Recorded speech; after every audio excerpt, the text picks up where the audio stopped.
What's going on, guys? Welcome back to another Texas Chainsaw Massacre video. Today we are once again going over several different comments that lead community developer MASSACRE has made over on the subreddit in response to some of the great community questions that are constantly being dropped over there. If you're not in the subreddit, I really recommend it. It's a great way to discuss the game with more fans and even get some of your own questions answered. But before we dive into any updates, I did want to share with those that may not know that the key art for the game is now available to be purchased as a poster. So if you want that sexy art designed by Jake Contu hung up on your wall, there's a link in the description for you. And you can also check out a time-lapse video showing how Jake designed the art in the description below as well. But with that said, let's dive right in. I actually want to start first by taking a look at a post that was made by the official movie page for the Texas Chainsaw Massacre.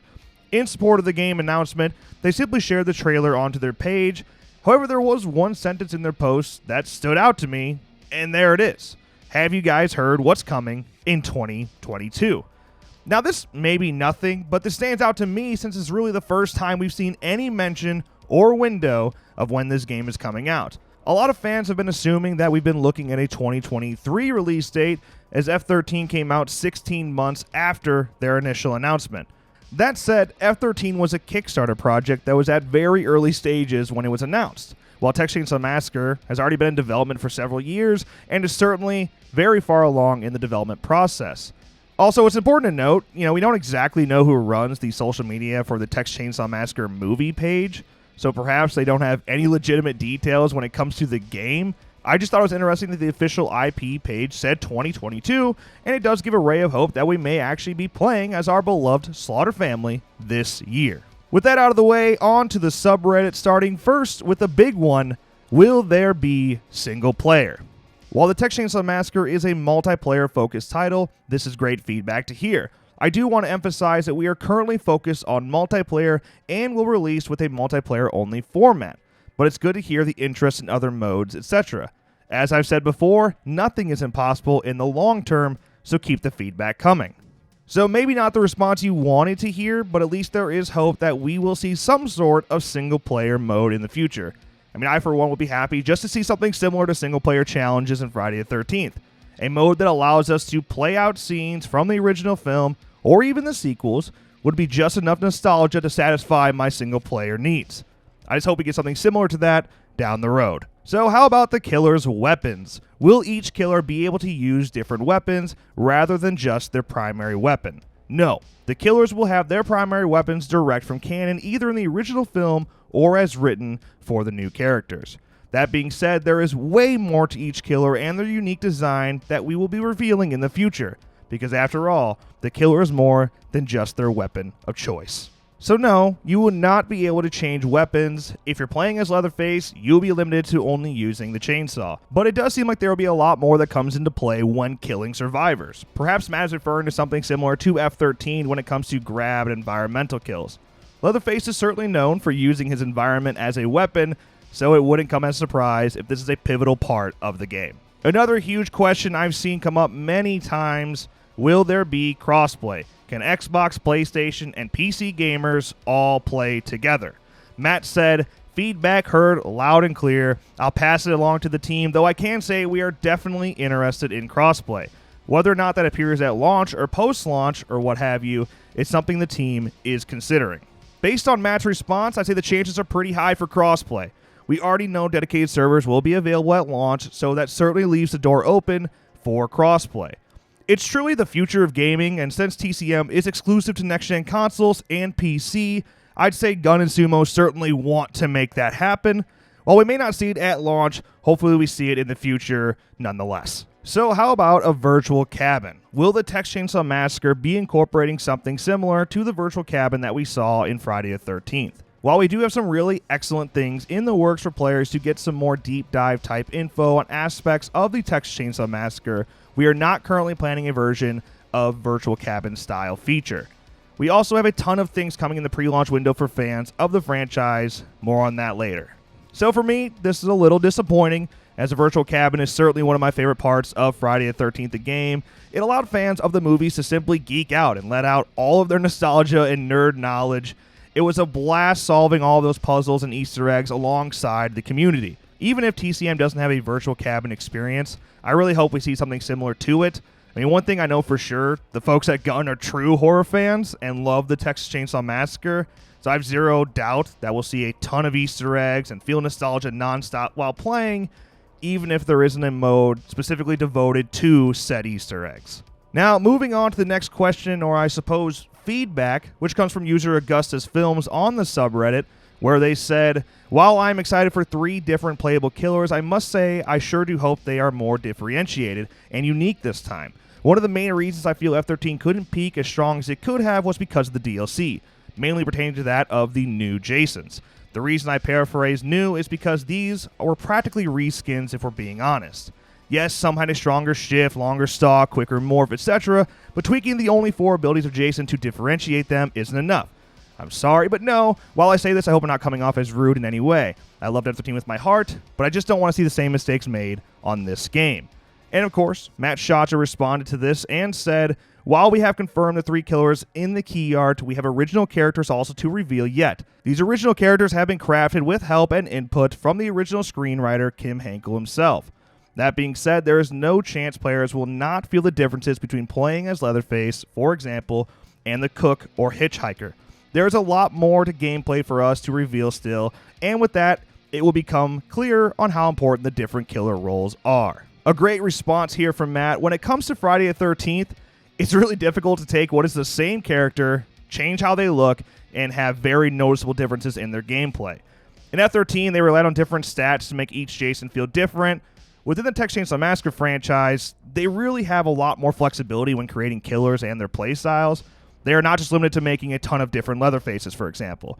Rather, they have an entire family with each member having their own unique personalities, and yes, even killing preferences. With Gun's attention to detail, I mean, we are bound to see some really fun and unique gameplay when it comes to which character we are playing as. And naturally, can't reiterate this enough, this will create replayability, as us players will have to learn how to play each character individually. I mean, it's pretty exciting stuff, honestly, when you're looking at replayability, because that's what a lot of these horror asymmetrical games are missing, replayability. So that's a fun detail. I'm excited to see it in game. Now, moving on to the next topic, which was actually brought up by iAnthonyD. Please go subscribe to Anthony if you haven't already. Link in the description.